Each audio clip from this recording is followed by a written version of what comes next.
இன்றைக்கு இந்த சமூகம் உண்மையிலே யாரை நாம கொண்டாடணும் அப்படிங்கிறத இந்த நிகழ்ச்சியின் மூலமாக இந்த அமைப்பினர் மிக தெளிவாக சொல்லியிருக்கிறாங்க.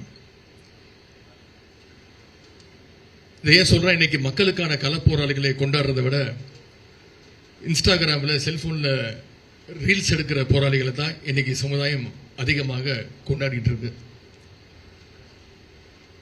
ஆனா போராட்டா எதுவும் கிடைக்கும் அப்படின்னு உறுதியா நம்பியவர் ஐயா நல்லக்கண்ணு அவர்கள்.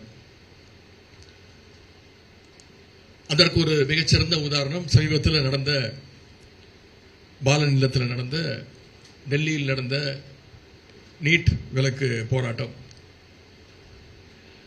டெல்லியில் நடந்த போராட்டம் அதன் தொடர்ச்சியாக இன்னைக்கு இந்தியா முழுக்க இளைஞர்கள் அந்த போராட்டத்தில் ஈடுபட்டாங்க. ஆனால் நீட் எதிர்ப்பு போராட்டம் அப்படிங்கிறது தமிழ்நாட்டுக்கு புதுசு கிடையாது.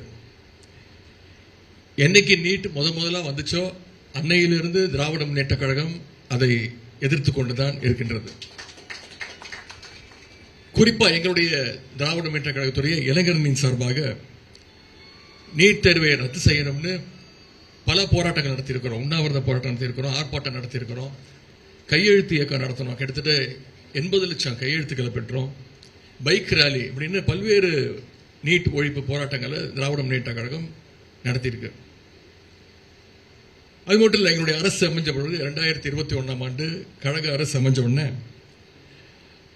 நீட் பாதிப்பை கண்டறியத்துக்கு ஓய்வு பெற்ற நீதியரசர் திரு A.K. ராஜன் தலைமையில் எங்களுடைய அப்பொழுது தலைவர் முதலமைச்சர் அவர்கள் ஒரு கமிட்டியை அமைச்சார். அந்த கமிட்டி தமிழ்நாடு முழுக்க மாணவர்களை சந்திச்சு, பெற்றோர்களை சந்திச்சு, ஆசிரியர்களை சந்திச்சு, கல்வியாளர்களை எல்லாம் சந்திச்சு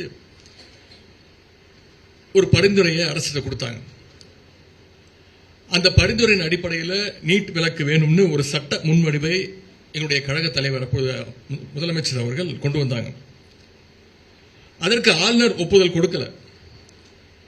உடனே எங்களுடைய முதலமைச்சர் அவர்கள் உச்சநீதிமன்றம் வரைக்கும் போய் போராடின இயக்கம் தான் திராவிட முன்னேற்ற கழகம். டெல்லியில நீட் குளறுபடிக்கு எதிராக நடந்த அந்த போராட்டம் இன்னைக்கு முடிஞ்சிருச்சு. ஆனா முடிஞ்சிருச்சுன்னு நான் நினைக்கல. இன்னைக்கு தான் அந்த போராட்டம் ஆரம்பிச்சிருக்கு அப்படிங்கிறது தான் என்னுடைய எண்ணம். நீட்டை முற்றிலும் ஒழிப்பதற்கான தொடக்கமாகத்தான் நான் இந்த போராட்டத்தை பார்க்கிறேன். ஐயா நல்லக்கண்ணு அவர்கள் இன்னைக்கு இருந்திருந்தா அவரும் நிச்சயம் இதுதான் சொல்லியிருப்பாரு.